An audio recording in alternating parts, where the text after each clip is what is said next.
안녕하세요. 점점 좋아지는 삶입니다.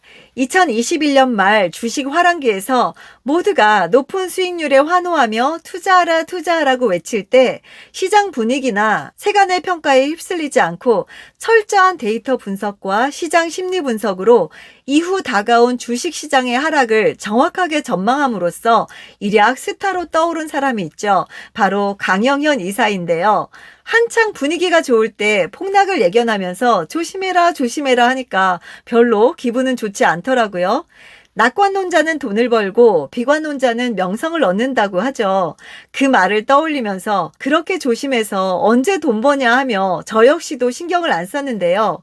1년 이상을 자고 일어나면 더 큰 지하실, 더 큰 지하실이 계속해서 있음을 발견하고는 뭔가 잘못됐다는 심각성을 느끼고 이렇게 주식하단 정말 큰일 나겠다는 생각이 번쩍 들더라고요.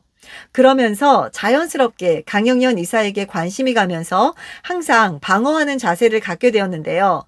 좋게 말하면 신중해졌고 좀 안 좋게 얘기하면 소심해졌다고나 할까요? 얼마 전 김작가 TV에서 강영현 이사 인터뷰 내용을 보던 중에 최근 저서인 살 때, 팔 때, 벌 때를 알게 되면서 바로 주문을 했는데요. 예약 주문이더라고요. 그래서 아직 발간 전인가 했는데 초판 1세 후에 6세째 발행이더라고요. 한 달도 안 된 빠른 기간에 큰 인기를 얻으면서 베스트셀러가 됐는데요. 그만큼 많은 사람에게 인기를 얻고 검증이 된 책이라 할 수 있겠습니다. 오늘은 그 책에 대한 리뷰를 해볼까 하는데요. 먼저 목차 한번 살펴볼게요. 프롤로그, 먼 여행을 떠나는 누군가에게 내미는 약도 한 장이 되길. 은근히 낭만적이에요. 파트 1, 연금술에 빠진 개미들. 법칙이 아닌 원칙이 필요하다. 주식 투자에 절대 법칙이 존재할 수 있을까? 주식 투자자의 운명, 가격 수용자, 웬투 버이가 핵심, 큰 판이 읽히지 않을 때는 피하라, 수익보다 비용 통제가 중요하다, 심리의 지배자와 피지배자, 뉴스와 리포트를 어떻게 읽을 것인가, 투자자의 잃어버린 인지능력, 객관성을 찾아서, 파트 2, 지표에 근거한 투자 전략, 리딩과 레깅, 그리고 디버전스, 증권쟁이가 사랑하는 금융시장 지표, 여의도가 숭배하는 실물시장 지표, 대박의 핵심, 타임스팬과 디버전스. 파트 3, 무엇이든 살 수 있는 시장에서 뭘 사야 할지 모르는 투자자들. 주식 투자에 없는 세 가지, 자격, 삼진, 만기. 오래 기다리지 않고 주식 투자 성공하기, 주도주. 종목 선택의 기준과 범위 설정. 트레이딩의 두 갈래 길, MVP 투자 기법. 주가 수익 비율 밴드를 이용한 트레이딩. 파트 4, 투자, 채워가는 것이 아닌 비워내는 과정. 절망이 아닌 배움을 선택하라. 손에 쥔 것을 놓기 전에는 다른 것을 잡을 수 없다. 상승보다 하락에 주의해야 하는 이유. 지수가 올라도 돈을 못 버는 이유. 성공한 투자자가 찾는 보물, 성장과 그 증거. 에필로그, 무주식이 상팔자. 이렇게 목차에서 살펴봤듯이 책에는 다양한 경제 지표들과 과거 사례, 트레이딩 기법, 투자 전략들이 나오는데요. 사실 지표 부분은 저한테는 좀 어렵더라고요. 그래도 다행히 용어에 대해선 많이 들어봐서 친근했는데요. 지표와 주식과의 연관성에 대해선 더 많이 공부하고 몇 번 반복해서 읽어봐야 제대로 알 것 같습니다. 이 많은 책 내용 중에 여러분께 오늘 소개해드리고 싶은 내용은 저한테도 가장 와닿았고 여러분들께도 당장에 도움이 될 만한 주도주 찾는 법과 종목 선택 기준에 대해 소개해드릴까 합니다. 주도주는 올라갈 때는 지수 올라가는 것보다 더 끌고 올라가면서 다른 종목들이 빠질 때 지수 자체를 다 들어올릴 힘을 가진 주식들이라고 할 수 있는데요. 최근에 에코프로나 에코프로비엠이 가장 대표적인 주도주의 예라고 할 수 있겠죠. 2차전지, 전기차요. 오래 기다리지 않고 실패하지 않기 위해서라도 주도주를 알아야 하는데요. 주도주는 시세 분출도 강력하고 에너지가 아주 단기간에 집중되다 보니 단기간에 빠르게 수익을 낼 수 있다는 장점이 있습니다. 막상 장이 좋아도 내가 산 주식이 오르지 않는 경우들 많이 있죠. 지수가 올라간다고 모든 종목이 올라가는 게 아니고 어떤 종목은 더 많이 또 어떤 종목은 덜 오르는 종목이 있는데요. 이왕이면 더 많이 오르는 종목을 찾으면 좋겠죠? 그게 바로 주도주와 주도 섹터를 찾는 이유인데요. 주도주를 찾기 위해선 먼저 시대 정신을 알아야 합니다. 시대를 앞서가자는 말이 아니라 그 시대의 지배적인 시대 정신이 무언가를 찾아보자는 건데요.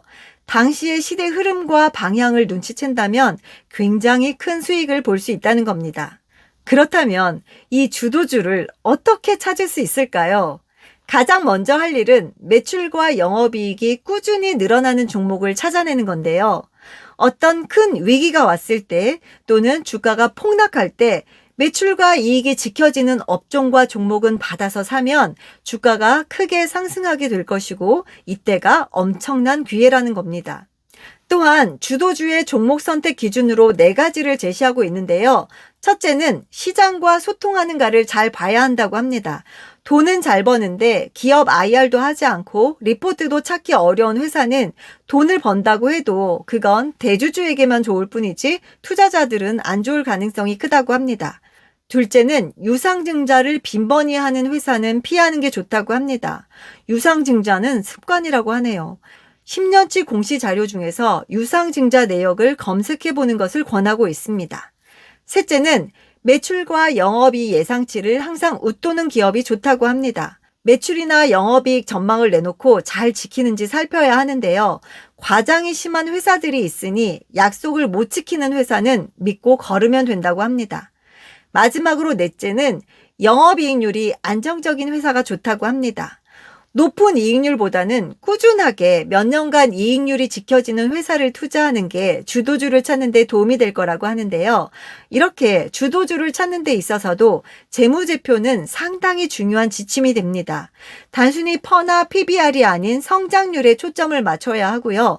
성장하는 산업이 무엇인가를 재무제표를 보고 찾고 그 산업 중에서 어떤 기업이 제일 많이 성장하는가에 대해서 생각해보고 조사해보다 보면 앞으로 주도주가 될 종목들이 눈에 들어오게 될 거라고 합니다. 재무제표 보는 법에 대해서는 제가 전에 올린 영상도 있으니 함께 참고해 주시고요. 이 외에도 정말 뼈 때리는 조언들과 투자 기법들이 많이 나와 있는데요. 그 중에서도 제 마음을 가장 울린 건 바로 이 대목입니다. 우리는 행복하기 위해 투자한다. 그런데 주객이 전도되어 주식이 삶이 되어버리고 주식 때문에 값진 인생을 낭비하고 비참해질 수도 있다는 것을 잊지 않았으면 한다. 전 이 말이 요즘 저의 모습인 것 같아서 가슴에 가장 와닿더라고요. 그리고 에필로그에선 강영현 이사의 투자 인생이 나오는데요. 주식 실패담과 부모님에 대한 이야기가 나오는데 특히 어머니 부분에서 얼마나 펑펑 울었는지 모릅니다. 정말 가슴이 찢어지더라고요. 고생하시는 부모님에 대한 염려와 걱정으로 강영현 이사는 주식을 포기하겠다는 다짐을 하게 되는데요. 결국엔 포기하지 못하고 주식을 운명으로 받아들였고 지금까지 왔는데요. 그렇기에 성공하게 된다면 주식하겠다는 사람을 가장 많이 뜯어말린 증권맨이 되겠다는 목표를 정했다고 합니다. 그래도 주식을 하겠다면 큰 욕심 부리지 말고 행복한 투자를 위한 준비부터 차근히 하라고 하는데요. 이 책은 어떻게 해야 행복하게 투자할 수 있고 조바심 내지 않을 수 있으며 독립적인 판단으로 주식 투자를 준비해 나갈 수 있을지에 대한 조언의 마무리이자 요약이라고 볼 수 있습니다. 인간의 욕심은 끝이 없고 똑같은 실수를 반복한다고 하죠. 저 역시 욕심 부리지 말고 그날 수익에 만족하자 또는 5% 수익에 기계적인 매도를 하자 늘 결심을 하면서도 매번 어기고 욕심을 부리다 결국은 또다시 손실을 보는 경우가 많은데요. 저한테도 여러분에게도 강영현 이사의 바람대로 이 책이 반복된 실패를 이겨내는 도구가 되었으면 합니다. 오늘도 영상 봐주셔서 감사하고요. 오늘부턴 멘트를 바꿔볼까 합니다. 성투 아닌 행투, 행복한 투자요. 여러분 모두 행투하세요. 안녕.